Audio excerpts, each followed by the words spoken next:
Hello hi viewers. ఈరోజు మనం కొన్ని ముఖ్యమైనటువంటి సుప్రీంకోర్టు తీర్పుల గురించి తెలుసుకుందాం. బెరూబారి యూనియన్ కేస్ 1960. దీని ప్రకారం ప్రకరణ 3 ప్రకారం పార్లమెంటుకు రాష్ట్రాల సరిహద్దులను కుదించే అధికారం ఉంది. అయితే ఒక రాష్ట్ర భూభాగాన్ని ఇతర దేశాలకు బదిలీ చేసే అవకాశం ఉందా, ఆ అధికారం పార్లమెంటుకు ఉందా అనే క్వశ్చన్ రైజ్ అయింది.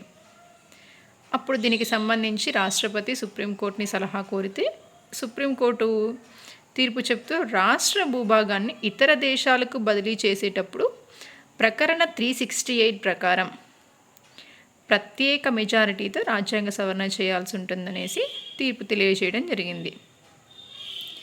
దీనికి ముఖ్యమైన నోటు, ఈ యొక్క బెరూబారి అనేది మనకి పశ్చిమ బెంగాల్ రాష్ట్రంలో 9 చదరపు మైళ్ళ విస్తీర్ణంతో కూడినటువంటి ఒక ప్రాంతం. కేంద్ర ప్రభుత్వం ఒక ఒప్పందం ద్వారా అప్పుడు తూర్పు పాకిస్తాన్ అయినటువంటి అంటే బంగ్లాదేశ్, తూర్పు పాకిస్తాన్ అంటే ప్రస్తుతం బంగ్లాదేశ్కు కొంత భాగాన్ని బదిలీ చేయాలని అనుకుంది. అప్పుడు తలెత్తినటువంటి ఈ క్వశ్చన్ పైన సుప్రీంకోర్టు యొక్క సలహాని తీసుకోవడం జరిగింది. అదే Berubari union case 1960. Next Babulal Marandi versus Bombay state case. ఇది కూడా 1960లోనే జరిగింది. రాష్ట్రాల పునర్వ్యవస్థీకరణ బిల్లును ఒక పర్యాయం మాత్రమే రాష్ట్ర శాసనసభల అభిప్రాయాన్ని కోరుతారు. మనము ఇంతకుముందు చెప్పుకున్నటువంటి ఆర్టికల్ 3లో మనకి 1955 5వ రాజ్యాంగ సవరణ ద్వారా కొన్ని నియమాలను అయితే పెట్టడం జరిగింది అనేసి మనం అప్పుడు అనుకున్నాం కదా. అదే దానిపైన రాష్ట్ర శాసనసభల అభిప్రాయాన్ని కూడా మన యొక్క ఈ పార్లమెంట్ బిల్లు పెట్టినప్పుడు కోరుతారు. ఆ బిల్లులో ఇప్పుడు వాళ్ళ అభిప్రాయం తెలియచేసిన తర్వాత నెక్స్ట్ ఆ బిల్లులో ఎటువంటి చేంజెస్ అయినా జరిగితే తిరిగి రాష్ట్ర పరిశీలనకైతే పంపాల్సిన అవసరం లేదు అనేసి సుప్రీంకోర్టు తీర్పు చెప్పింది. ప్రెజెంట్ లేటెస్ట్గా జరిగినటువంటి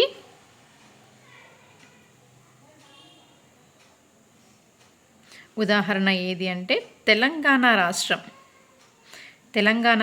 ఖమ్మం జిల్లాలో పోలవరం కింద 7 ముంపు మండలాలను ఆంధ్రప్రదేశ్కి బదలాయించడం జరిగింది. Next state of Punjab versus union of India 1982. ఈ కేసులో భారత రాజ్యాంగం నిర్ణీతమైన సమాఖ్యను ఏర్పరచలేదు. నిర్మాణపరంగా సమాఖ్య అయినప్పటికీ ఇది సమాఖ్య మరియు ఏకకేంద్ర ప్రభుత్వాల మిశ్రమంగా పేర్కొంది. ఇది 1966లో పంజాబ్ రాష్ట్రం నుంచి హర్యానాని డివైడ్ చేశారు కదండి. అప్పుడు దాని పర్యవసానంగా ఏర్పడినటువంటి కొన్ని క్వశ్చన్స్కి సుప్రీంకోర్టులో జరిగినటువంటి కేసు. ఇది 1982లో జరిగింది. నెక్స్ట్ ముల్ల పెరియార్ పర్యావరణం వివాదం 2006.